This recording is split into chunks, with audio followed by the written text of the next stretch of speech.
Welcome to the Pan Am Podcast, brought to you by the Pan Am Museum in Garden City, New York. This podcast and our museum are dedicated to celebrating the legacy of the world's most iconic airline, Pan American World Airways. My name is Tom Betty, and I'm the host of this program. Thank you for joining us. The Pan Am Museum Foundation is a non-profit organization. Please visit our website for more information at thepanammuseum.org.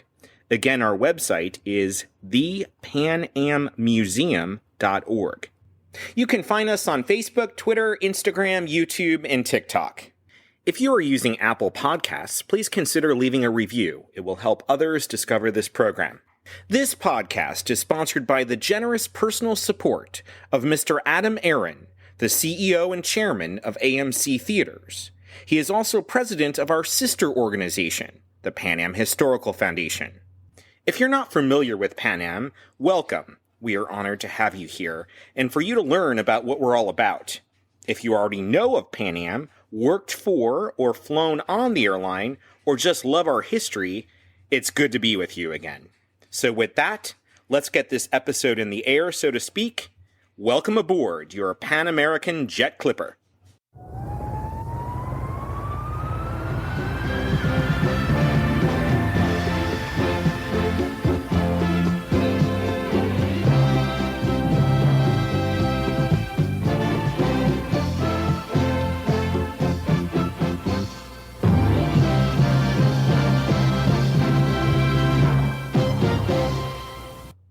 In this episode, we are joined by 98-year-old Madeline Smith and her daughter Valerie Smith O'Grady Skinner. Both were Pan Am flight attendants. Madeline joined the airline right after the war in 1946, and Valerie, following in her mother's footsteps, joined the company in 1977. Madeline was a stewardess until 1951, when she resigned to marry the love of her life. But although personally leaving Pan Am's employment, the airline was still an important part of her family, as her new husband was a Pan Am pilot named Charles Smith. The two met on an overseas working trip and were inseparable, marrying only 6 months after they met. Captain Smith passed away in 1989. Valerie stayed with Pan Am until the end in 1991, where she was hired by Delta and would continue flying for almost 2 decades. Today, Madeline is still a force to be reckoned with. At 98 years young, a typical day for Madeline is playing 9 holes of golf, an hour of tennis, kayaking, and then walking 2 miles. All in one day.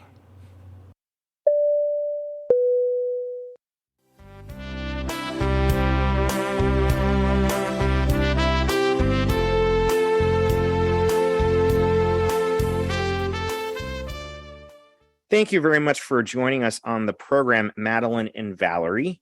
Truly a Pan Am family story. Well, it's a delight to be here. Yeah, ditto. Yes, I'm Valerie, and it's very nice of you to be doing this for us, Tom. Thank you very much. So, Madeline, let's start with your story. So you joined Pan Am in 1946, right after the war. Why did you decide that you wanted to be a stewardess? Well, I went to a Catholic school, Catholic boarding school in Seattle, and at that time I was always drawing pictures of airplanes when I did my art, and I said to myself, I really would like to fly someday. But I had no idea at the time that I was going to enroll in a airline. And at that time, there was only 3 major airlines. There was TWA, American, and Pan Am. So I wrote to all 3 of them when I was 19, and they all told me I should wait until I was 21. So I told my dad that I'd like to go back to the school, and I was in college in my second year in Seattle. It was called Seattle College. And I got a call from Pan Am asking me to come in for an interview. I had no idea they were going to do that. I went in for my interview, and they told me to come back for a physical. This was in January of 46. And then I got another call to come in, and they said, you are accepted, and we'd like you to go to ground school. I went for a whole month of ground school where we learned how to handle passengers, problems with we were flying Seattle to Fairbanks, Nome, and we were handling a lot of men that were construction men, fishermen, little rough type of men that we had to be aware of. And we did have a few that were drunk on the ship. A lot of them were passed out, and we would have to get the captain to go back and revive them. So it was interesting to go through ground school and learn all this when I was only 21 going on 22. But it was interesting in that we were able to learn how to prepare food. We were so excited. One night we had to stay up all night in the commissary and learn how to prepare the food for the airplane. And most of it was in the preserved canisters. We didn't have an oven on the DC-3, which was what I flew. And so we had everything prepared ahead of time, either in cold food or if it was hot food, they were in these canisters. And once in a while, when you'd open one up for breakfast, the scrambled eggs would turn green when you're up in 10,000 feet. But it was lovely. It was so much fun to fly in a cold, weathered atmosphere up in Alaska. And I flew there only just barely 2 years. And then I flew, transferred with 3 other gals to San Francisco, and I flew again another 3.5 years to the Orient. I'm going to stop right there because I think I'm talking too much. Oh no, you're not talking too much at all. So your first aircraft was a DC-3? We were flying DC-3s, just one stewardess on the airplane, and after 6 months of probation, you had to have a test to see how you were doing, and of course I passed. And then about 3 months later, I got in touch with another 2 gals that were in a class ahead of me, and they wanted to go transfer. Well, wait a minute, I'm getting ahead of myself. We also got DC-4 6 months after I started. So now we had 2 girls on the airplane. Instead of 21 seats, it was 44 seats on the DC-4. And we flew those to Fairbanks and to Nome. You could bid a week in Fairbanks every so often, and you would be based there and fly every other night. One trip to Nome, another trip to Bethel, and another one to Kotzebue. And then you could do that as often as you wanted. I did it only twice. But I did have an uncle by marriage. It was my aunt's brother, so he really wasn't related to me. But his name was Father Frank Menage, a Jesuit priest who had a mission in Kotzebue.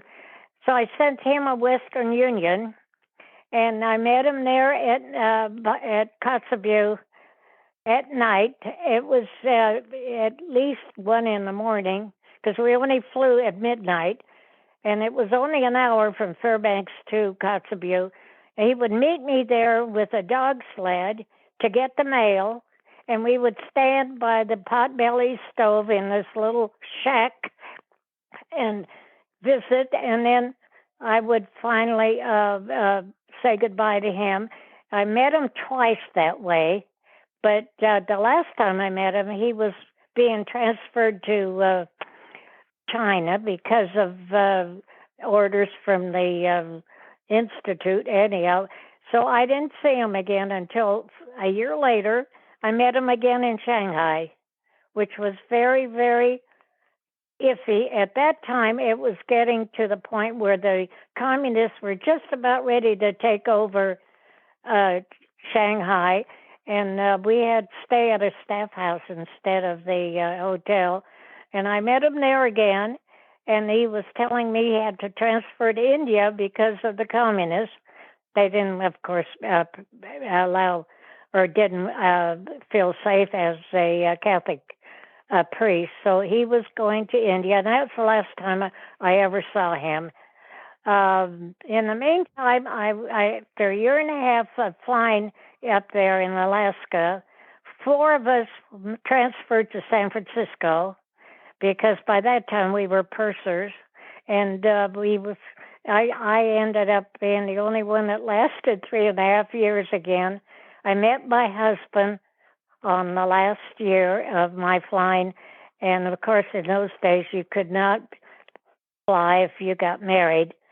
So I turned in my wings in June of 51. Yeah. So that was how much, and I had some wonderful experiences, of course, flying out to the Orient. Well, I have some questions about that, but let's rewind for a moment. Valerie, if you probably noticed, she said that she met her husband and then she had to leave flying, but Yes. but your mom totally left out the part of her future husband being a Pan Am pilot. Let's go to that story. Okay. You want me to talk? Well, I met my husband in San Francisco in operations. I got a call at 6 a.m.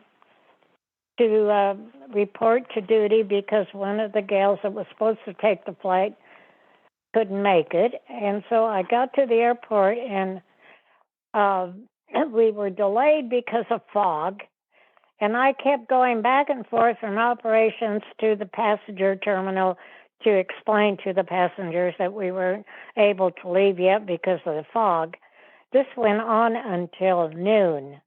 We were there from 8 o'clock until noon, waiting to take off, and we had to cancel because we were up too late to take the flight. They had to get another crew. In the meantime, I kept talking to my husband-to-be in operations, and after we got the word to cancel the flight, he asked me for if I had any plans, would I like to have breakfast with him?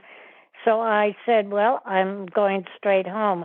I was living in Burlingame, and he was living in a town before that. I can't think of the name of it. Millbrae. And Millbrae was closer to the airport than Burlingame. So anyway, he said, why don't you follow me? Do you have a car? I said, yes. He said, follow me. So I followed him to his place, and he said, I'll just have you sit in the kitchen with me while I fix breakfast. So we sat there talking, and all of a sudden, here comes not one, but 3 guys that were living in the same house, and they smelt the bacon, and they all came in. My husband-to-be introduced me to them. They all sat around and talked for about 10, 15 minutes, and then they all went back to bed, and my husband fixed me my breakfast. And when all was said and done, he gets a call from Pan Am that he's leaving on a flight to Tokyo. So he said to me, can I call you when I get back? And I said to myself, he'll never do that. He'll meet another stewardess and probably do the same routine. So anyhow, we said goodbye. And that night, I got a call that I was going to Honolulu and Sydney. So I left the next day for Honolulu, and we had a 24-hour layover. So when I went down to check out, there he was, and I said, what in the world are you doing here? He said, your pilot navigator canceled because he got sick. I'm taking his place. And so that was the beginning. We went all the way to Sydney on a 19-day trip, so we got to know each other quite well. We stayed in Wake Island and in Guam and Manila and all the way to, no, I'm getting mixed up. We stopped at Noumea. We stayed in Auckland for 3-4 days. And then we went to Sydney, and of course the rest is history. He did everything he could to entertain me.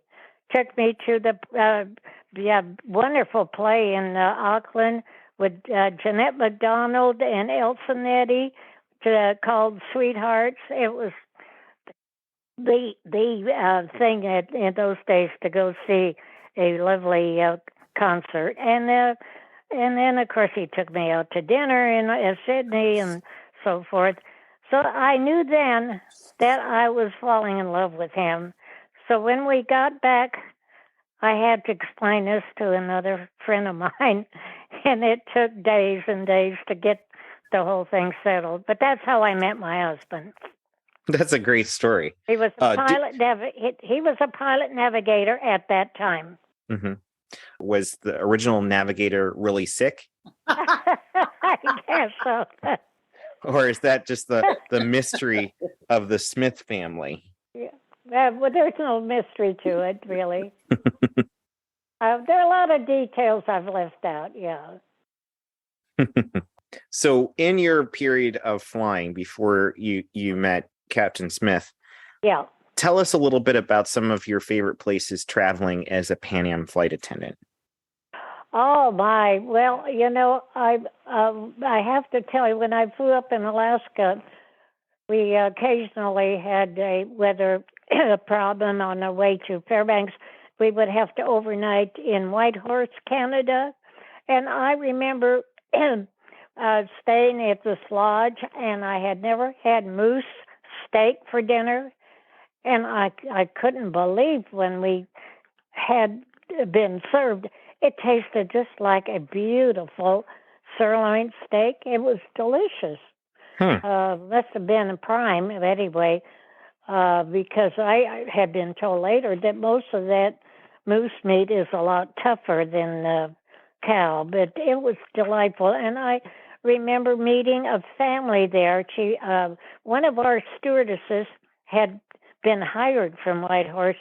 Her family lived there, and they were all very musically minded. They invited us to dinner one night while we were in Whitehorse, and we had a beautiful evening of singing.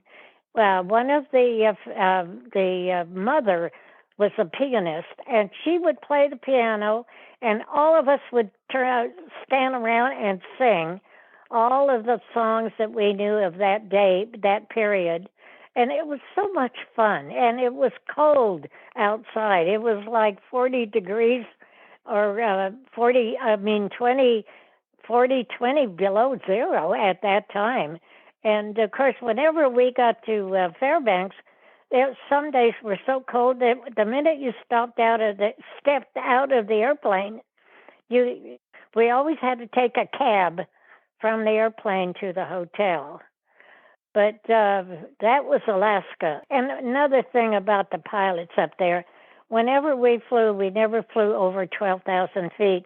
And if it was a beautiful sunny day in the summertime, they would fly as low as they could so we could see the beautiful forests of British Columbia, and you could almost see a moose or a deer running in the woods. It was so fascinating to fly up there. I really enjoyed it. But and flying out in the Orient, it was so different. I enjoyed going to Calcutta. I went to Delhi, of course, to see the Taj Mahal. And I've got other stories to tell about Calcutta. I was the only girl on the flight. I had a male steward, and we were a crew of 7. We had 2 pilots. We had a engineer, radio operator, and I forget, we had 2 engineers on the flight. Anyhow, and with the radio operator and a male steward. And when we got to the Grand Hotel, which was the hotel, it was absolutely packed, and they didn't have a lot of room. They gave me one room that was clear for a good 2 minutes from the lobby to the end of this annex, And it was a huge room with a four-poster bed on the ground floor, but the windows were open and people were passing by looking in. So I quickly shuttered the windows. But then I found out that I had to go out of the room to go to the bathroom and take a shower. It was just not very private. So I came out and I met two men that were on my airplane that were connected with the UN. And they were in the room next door to me. And they said that when they walked in, there were two Indians sleeping in their bed. And I said, that does it. I'm not sleeping down here at all. So I went back and waited for the captain because we were going to meet for dinner. And when I told him about the situation, he said, let me go take a look. He took a look and he said, you're not sleeping here all by yourself. No way. So we went back to the reservation desk and they said, sorry, they didn't have another room for me. So the captain said, in that case, you must have a cot in your room. He said, bring the cot up to our room. They were up above the lobby in a big dorm, 6 men, and they put my cot right in the center of the room. So that night I slept with 6 men.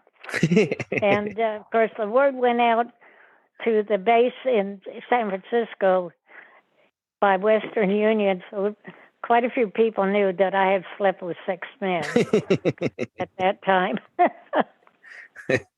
That's a great So that joke. was one of my experiences. That's funny. So tell us about the romance between your husband.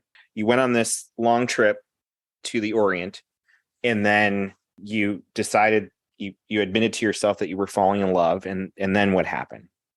Well, I informed when my husband asked me to marry him, I said I wasn't ready to get married.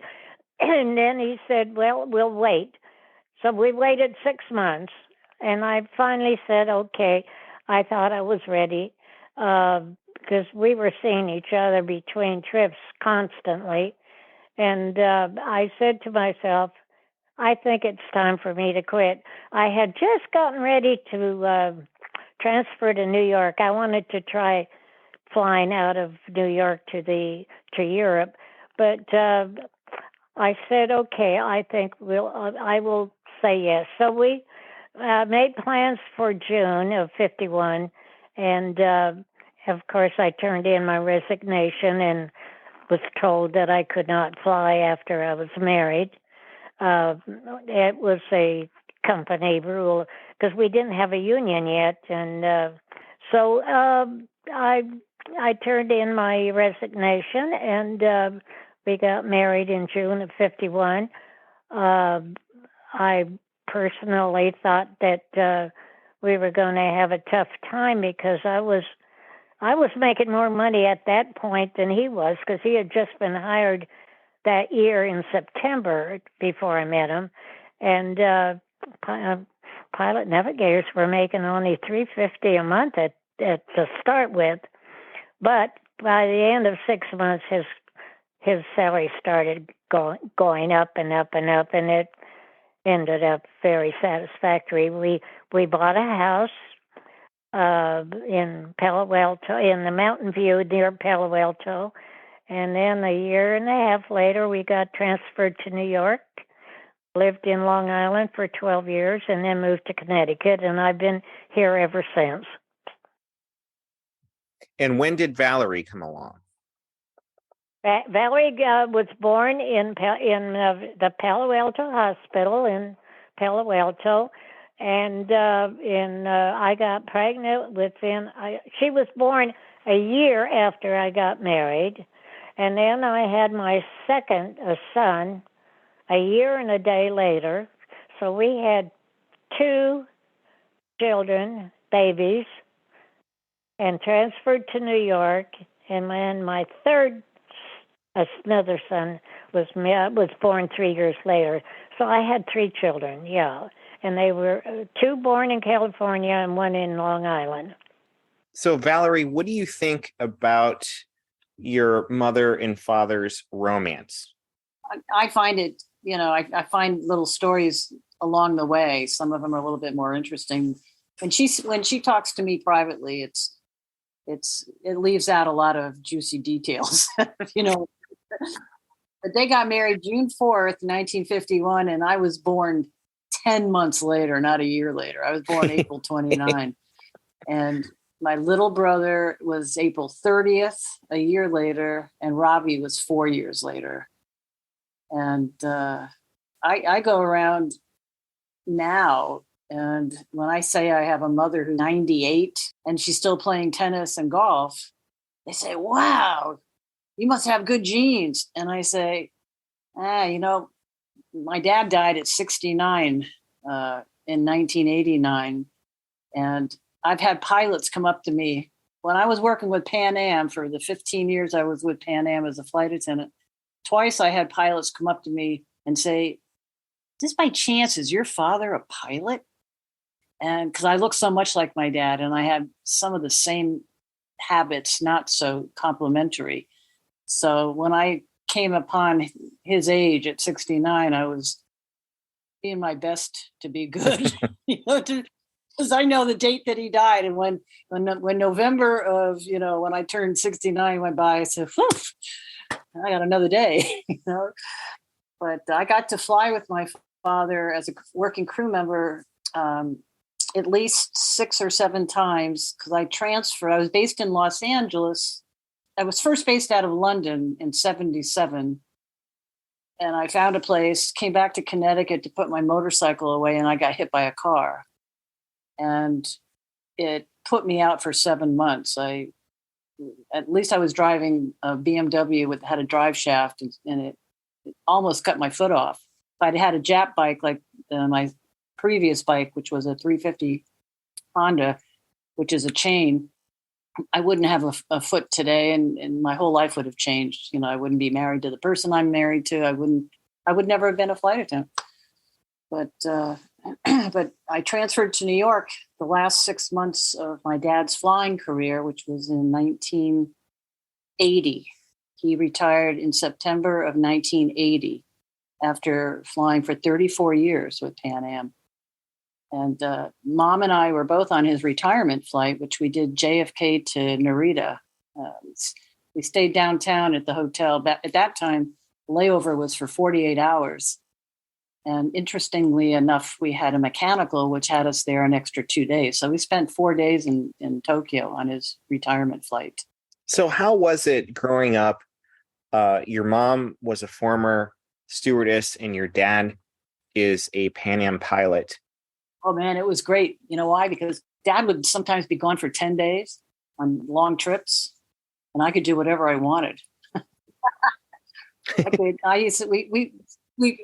Well, Mom knows I don't have, this is nothing new, but when she'd always be watching Johnny Carson late at night, 11:30 or whatever, and their bedroom door, she always had it shut. And we lived on 50 acres in the middle of nowhere, where she is now in Connecticut. It's a real small town, Washington Depot. And I'd pick up my friends. We had a pickup truck and we had a barn, 50 acres, horses. I grew up with my horses. And I'd go and pick up my friends with my dad's pickup truck. And we had a long driveway. And it kind of goes up right to the garage. So it goes down when you're going. So I coasted down the driveway. It was at least a 100-yard driveway. And I'd go pick up my friends. We'd go down to Steep Rock, this big national reserve, drinking by the river and stay out all night. And I would rev it up at the beginning of the driveway, rev it up, go real fast, cut off the engine and park it. The funny thing is, it was always pointed downhill when I left. I purposely knew I was going to take the truck out. And in the morning, it was pointing the opposite direction. And nobody caught on. Well, anyway, she caught on after I told her.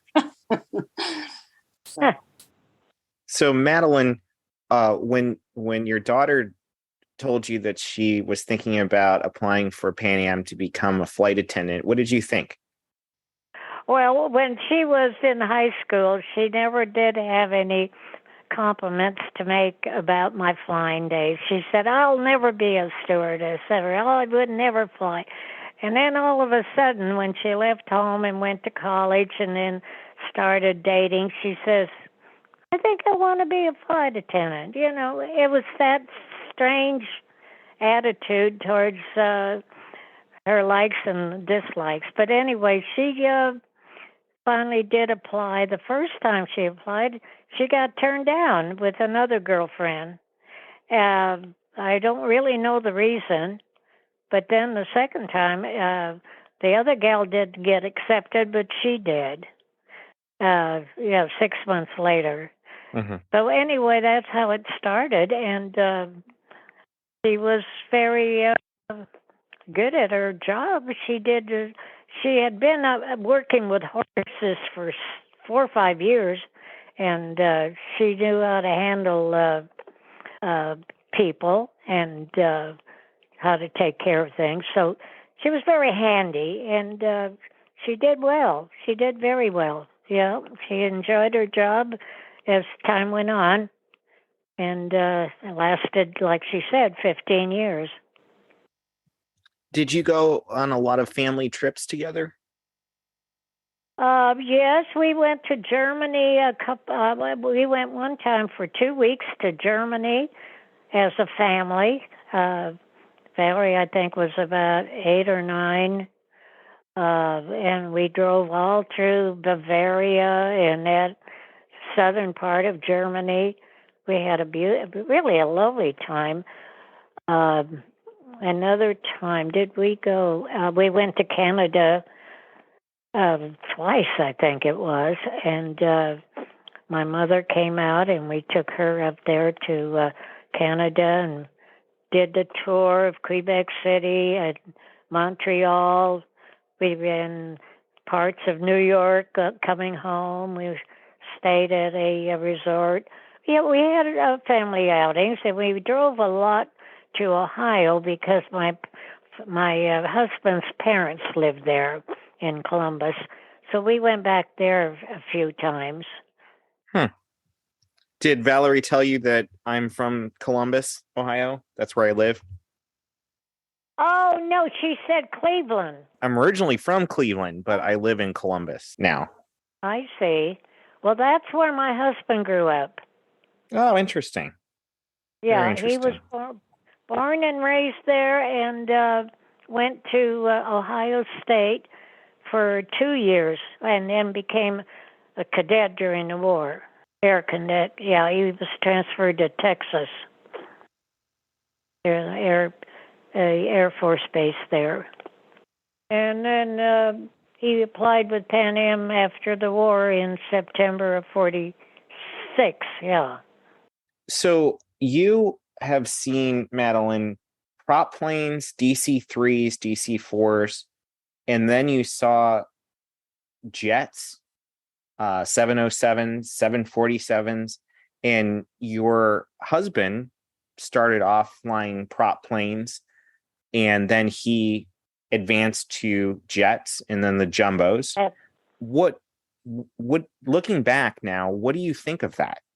Well, I think I did travel a lot on the jets. I forgot to mention that back in '66, we went to Hong Kong for 2 years. We ended up staying on a year and a half, but at that time, my husband was just starting as a captain on the DC-6. And so we went out to Hong Kong, and he flew sixes the entire time we were there, of course. And they were flying R&R to Taiwan, to Bangkok, where else? And I think he did one trip to Honolulu. But anyhow, they had these R&Rs for all the patriots from Vietnam. And we had a very, very good life in Hong Kong. We women had a lot of shopping to do, and we did take advantage of it. And also we had not family, but Pan Am get-togethers. So we had a big banquet 2 years in a row where we rented a hall in the Hong Kong hotel and had a big banquet for all the Pan Am people living there. We were, I think, 30 families altogether, engineers, pilots, and it was just a wonderful lifetime. And Valerie and my sons went to a international school there. They had just finished building it, and it was sponsored by Barry. Can you help me? Dow Chemical was one. No, well, no, the Lutheran Church from Michigan. Well, the Lutheran Church was the one that sent the teachers out. Yeah, the educators. But I was thinking of the three companies that sponsored the school to have it built. It was Dow Chemical, Pan Am, and a bank. Oh, Bank of America. Yeah. And they were the sponsors of the new school. I understand today it is now all Chinese school. They built another international school out there. Yeah. But we were living on the island. We're not in Kowloon, but on the island of Victoria in Repulse Bay, which was a beautiful area. We had a lot of ocean beaches for the kids. The kids went beaching a lot, and we had a country club called Sheco, which they gave us a wonderful opportunity to use for golf, for parties and stuff like that. We hated to leave. When Pan Am decided to close the base, we were so disappointed because they closed it a half a year earlier than we were originally planning to stay there. And so we had to stop. We had to drop everything and come back, which happy memories. We kept in touch with quite a few of the pilots and their families after we got back. A lot of them lived right here in Connecticut. Valerie, is there anything you want to share growing up in a Pan Am family? I can say that the reason I didn't get married till I was 38 was because, the man I'm married to now asked me when I was 21 at college, and we've now been married for 5 years. But I didn't want to be married and have children because I knew the world out there. There was so much to see because of my parents allowing me to travel, and the situation in Hong Kong was it changed my life forever. Going to the international school, meeting people of all different backgrounds. It was just I wanted to travel the world. And that's when I knew that, I was into horses. I worked with a famous director for 5 years running his breeding program. I've always had horses and border collies, and my life as a flight attendant afforded that. But I used to hitchhike all over the world on my dad's passes when I was I was single. I lived in England 3 different times. I hung out in San Juan, living there for a year, crewing on sailboats. I afforded myself every opportunity. I worked on a hop farm in Kent, England, south of London. And my mom's dad, my grandparents at one time owned the largest hop farm in the United States up in Yakima, Washington, where her brother still lives. Mom is 98 and Maurice just turned 87. Wow. She's the eldest, he's the youngest. But it afforded travel, and I took advantage of it. And, when the horse thing panned out, you can't make money unless you're politically connected in anything, I feel. And that was true with the horse breeding business. And the flight attendant thing, I did 17 years with Pan Am, 15 with Pan Am and 17 with Delta. And Delta was a totally different venue for flying. It took them a long time to get to a point in my mind's eye of being an international carrier. They were, Georgia based, and I was committed to being in New York for 2 years. They wanted us, I was a French speaker, and they wanted all the speakers that got hired to stay on the East Coast they were getting all the new gates in Europe. They got Pan Am's gates in Europe when Pan Am, they sold the gates to Delta, and then, they had told everybody that didn't get hired to Delta that they would be opening up another base, a satellite base out of Miami, going to South America. And in less than a month after that, they canceled that plans. A couple of my friends that were not speakers were traveling cross country to go to Miami to work for Delta going South America, Central America.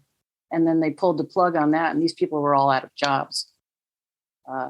And then, Pan Am bought national airlines while I was flying so that they could get a domestic route set up. And it was, National Airlines was based out of Miami, or Florida anyway. And the girls that came over got 1 year of seniority more than anybody that was data hire. So when we went to United, when Pan Am sold the Pacifics to United, I believe that was 85 or 87, those girls that were hired that got taken by United, they didn't give them language tests. They took the top 1,202, I believe it was. And they wanted basically Asian speakers because they were buying the Pacific. And, it was a wonderful experience. I had a chance to go with United, and I said, Pan Am will never go under. And, they went under in 91. And it was, everyone thought TWA would go first. Here's Pan Am goes first, and TWA stayed in business for years afterwards. So, Madeline and Valerie, what was that like when, this has been part of your lives for many, many years? Madeline, you worked for the airline. If it wasn't for the airline, you would never have met your husband. Your husband retired from the airline. Valerie, you worked for the airline. You were a Pan Am family. What was it like when Pan Am was no longer in business? I think we all cried. We were so upset. I mean, I did. I have to say, I just couldn't believe that the most wonderful airline in the world had no longer existed. It was a shock. It was terrible.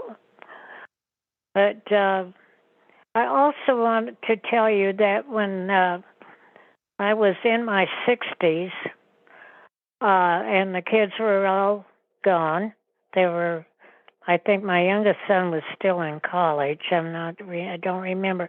But it was 1970 when Nixon was our president.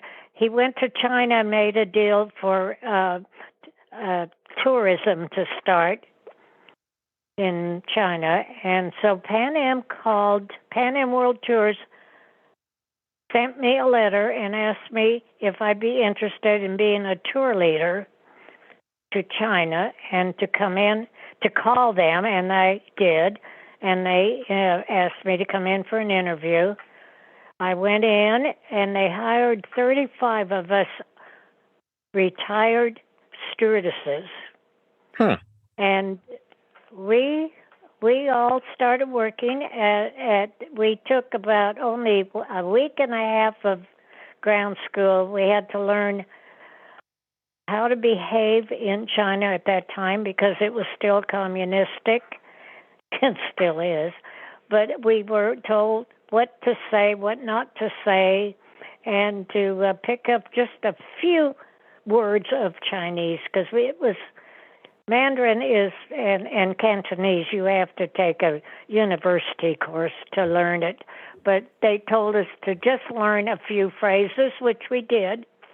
And so I flew, I think it was 3-4 years. And my husband had just retired in 80, and he was not happy with my being gone. He was so upset. So after 3 or 4 years, I quit. Then after he passed away, I got hired again but it was no longer Pan Am. It was owned by Chinese couple. So I only flew a couple of trips with them, and then I decided enough was enough, and I quit. But I got to see all of China, all the way to Kunming, Chongqing, and places close to Tibet. I really enjoyed it. Yeah, that was fun. Valerie, anything you'd like to add? Oh, I just, when they went under, I couldn't believe it. It kind of came out of, but there were some instances that led to the eventuality of it happening. There was a graft at the top. It trickled down that, it was a lot of golden parachutes were being paid off at the top. A girlfriend, just as an example, we had an IUFA, International Union of Flight Attendants. It was run by flight attendants. It was our union for a while. And they were having a meeting at the Pan Am building in New York. And in one of the meeting rooms with all the executives and the union leaders, a gal opened the wrong door, either to a bathroom or somewhere, and found a whole room filled with cartons and boxes of the best the best champagne that we used to serve, on the airplane. The top-notch, French champagne, boxes and boxes and boxes. And there was a lot of theft, and there was a lot of mishandled in the corporate, levels. That it was a gradual decline. In fact, you know what my dad said?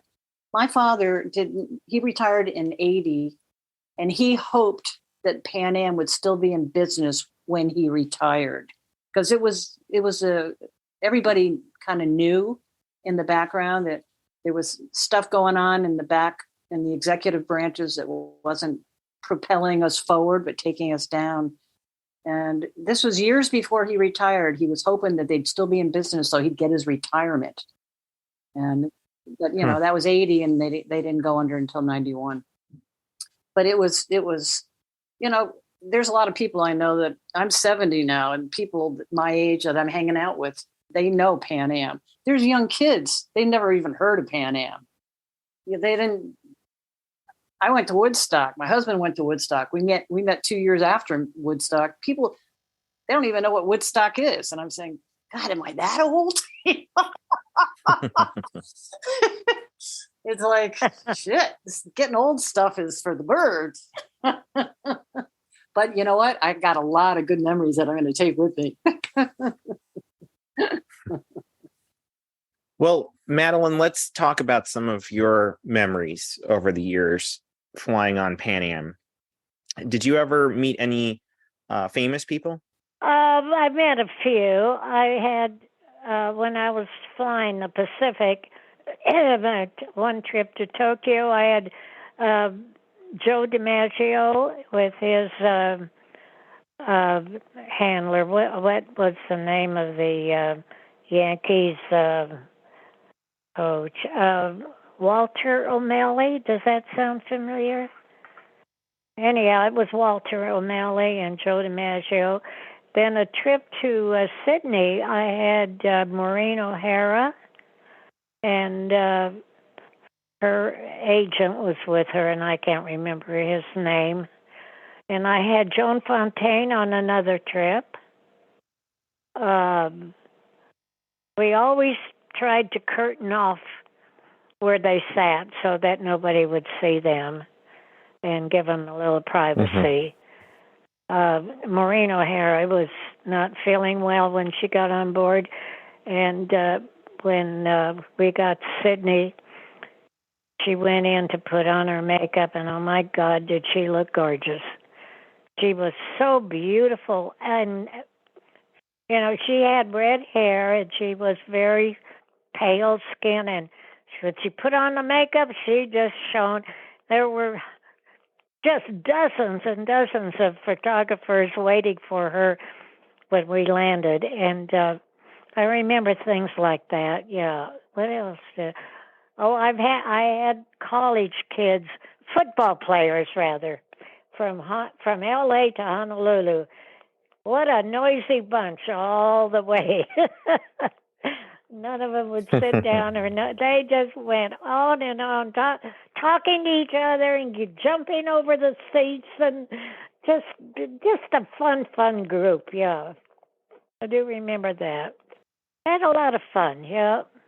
Valerie, any memorable trips that you were on for Pan Am? Any famous people you've met? Yeah, I had quite a few, and I had Bob Dylan on one time, and he his last name is really Zimmerman, Bob Zimmerman, and he comes on with a hoodie with his handler or bodyguard. He sits in 1A, which is a window seat in the 7-4, reading a book, pretending to read a book, looking out the window and drinking coffee the whole time. It was LA to New York, and he waited till everybody disembarked before, and then he says, I need a bathroom. I said, we have beautiful first class menus, with Pan Am, Chateaubriand, it's sliced to order at your seat. And so I said, you sign here and I'll show you where the bathroom is. And he did. And he signed Zimmerman. But I had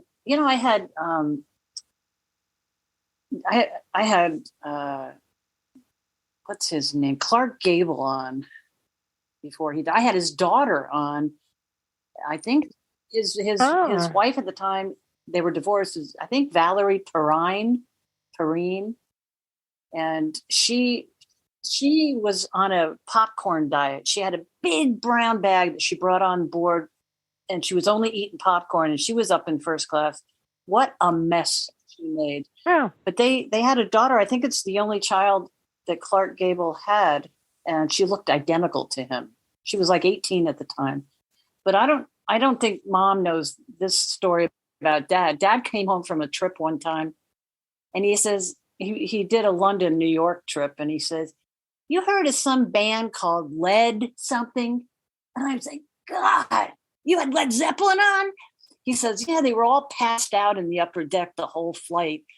And I was saying, they make more money in one day than you make in a year, Dad. And they either were really tired or really, passed out. Yeah, I've had a lot of baseball charters. I had Tommy Lasorda on, who was so proud of his first little granddaughter, showing pictures of her. A lot of baseball. I have a lot of baseballs that are autographed from charter flights. Yeah, there's some. Oh, I had Lucille Ball. Oh, Tom. Yes. Go ahead, Mom. By the way, I forgot to tell you that back in 1948, Pan Am got its first strata cruiser in San Francisco. And I was fortunate enough to be chosen to go from San Fran to Washington, D.C. to have it, what do you call it? By Margaret Truman. Nice. Anyhow, I remember the name of the captain. It was Dent Terrell. Dent Terrell was our captain. I remember flying all the way to Washington, D.C. We arrived there at sunset, and he flew the entire circle around Washington, D.C., and it was all lit up. It was gorgeous. What a beautiful view. Anyway, we were there for 3 days. We were at least 10 stewardesses, we were called stewardesses then. And we stayed at the Mayflower Hotel. And every morning we had to get up early, have breakfast, and be at the airport. And it was only one airport, the National Airport. And we had to be there by 9 o'clock, and we all had our stations. One would stand at the bottom of the ramp.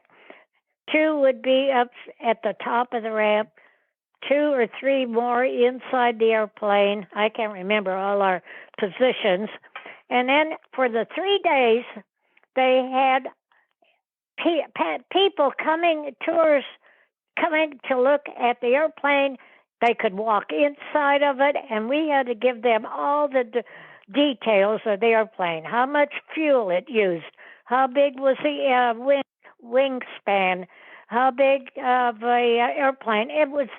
We had been told ahead of time, of course, all the specifics of the airplane, and we did that. And we would be there all day till 6 o'clock, and then we'd go back to the hotel and do the same thing again, second and third day. Well, on the third day, the last day, Margaret Truman showed up, and she hit a bottle of champagne against the airplane, the nose, and we had about 3 or 4 speakers. And I remember it. I think Juan Tripp was there. I'm not positive, but I still have one photo of the whole crew taken there, and then we flew back to San Fran, and we developed an engine problem near Vegas, and so we spent the night in Las Vegas so they could repair the engine, and we stayed at the Frontier Hotel, the only hotel there in Vegas at that time, and they gave us chits to gamble. And they gave us a dinner in the front of the stage. We got to see a beautiful floor show. I remember that. And then we went back to San Francisco the next day. I remember that. I was in 48, yeah. Now, we haven't talked about food on Pan Am aircraft. Can you tell me a little bit about what the food was like, especially in the 1940s and 50s? Well, in the 40s, when I flew up in Alaska, it wasn't always the best, but we always had very good cold plates, like shrimp cocktail. I can't remember actually what the menu was. I do know that the food was good, except the hot food. They always had beautiful salads prepared, and beautiful sandwiches for lunch. And I don't remember, of course, we didn't have to serve dinners because we had all-day flights. So most of it was breakfast and lunch. But, of course, flying out of San Francisco to the Orient, we served not just a 3-course meal. We had a 7-course meal. We took a wine course, and we had wine for dessert, for appetizer, a dessert, wine for the main menu, and a wine for dessert. And we had filet mignons. We had beautiful food. I mean, it was all first class, especially on the Stratocruisers. And we had tables with napkins on them. It was gorgeous. It was just beautiful. Lots of food. Yeah, we had a galley at that time. By that time, yeah. And the Stratocruiser has the lower lounge. Tell us a little bit about that. We had a beautiful lounge down below, spiraled staircase to go down to it, and it was a mirrored. It was completely mirrored. And it would hold maybe 10 to 12 people at a time. People would go down there to have cocktails. But then when it was time for lunch, I would have to make the announcement that everybody had to go back upstairs. And I would rope the stairs so that nobody could go back down.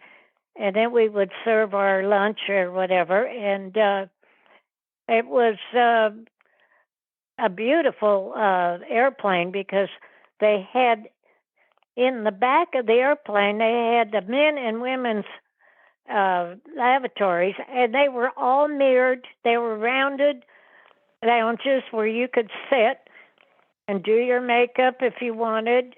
And again, it was all mirrors. Beautiful, beautiful, yep. And we had about I don't know how many passengers it carried, but it must have been close to 60, 80. It was quite a big airplane. And Valerie, what was the food like in the 70s and 80s? Back in the 70s, when I started flying, they allowed smoking on the airplanes when I got hired.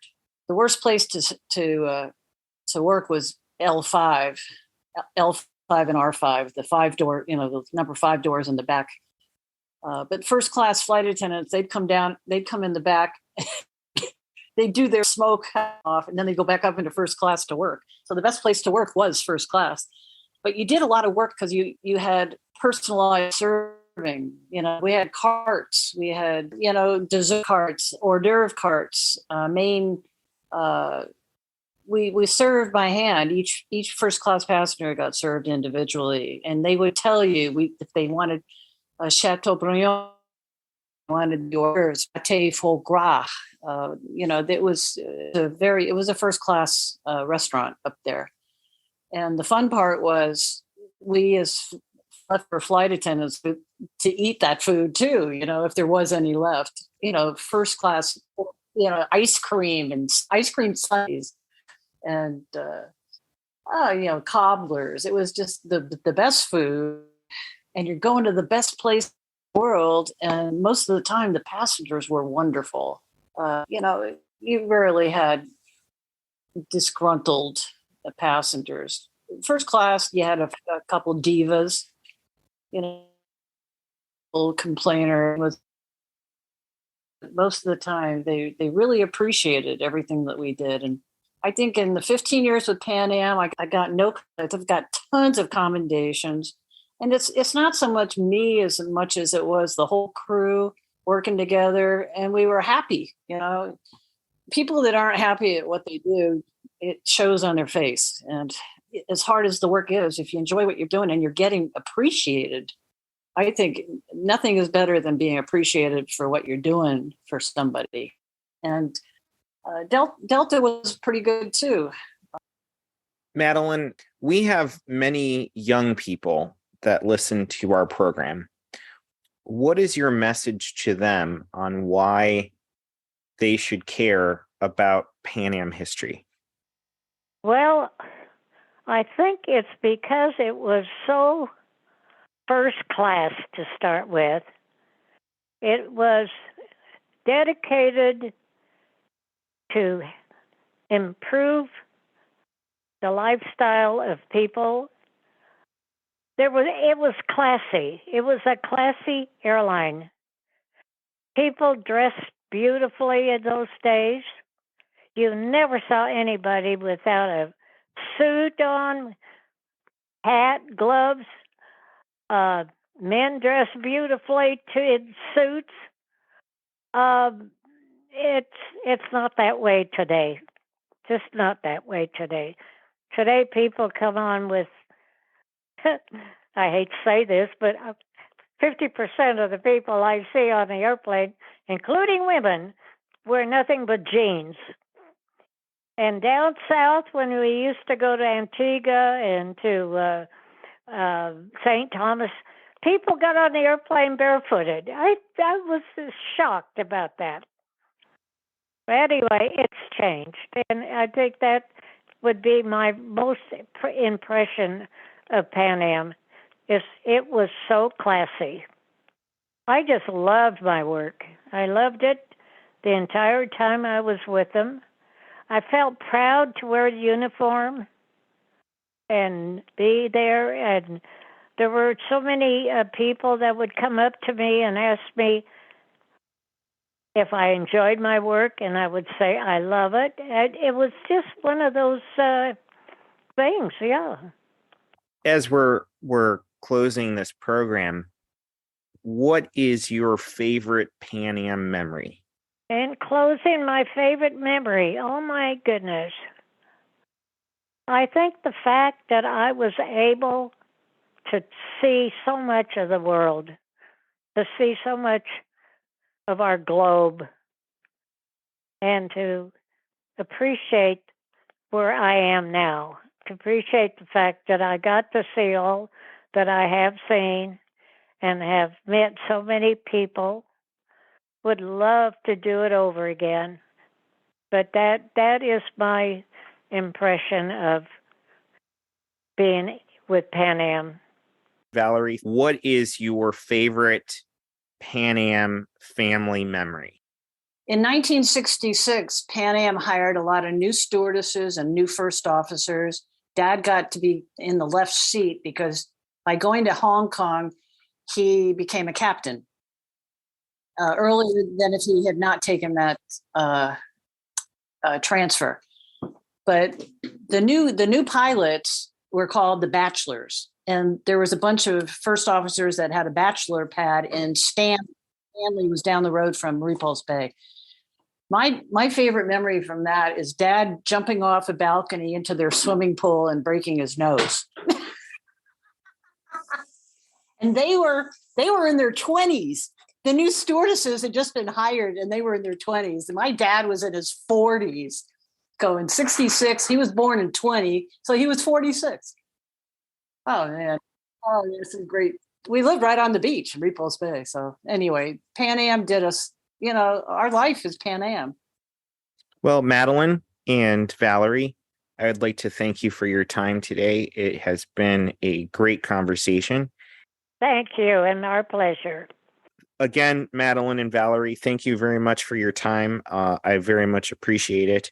And thank you for sharing your family Pan Am story. Thank you, Tom. Have a wonderful rest of your evening. Okay. Thank you. Bye-bye. Okay, take care. Bye.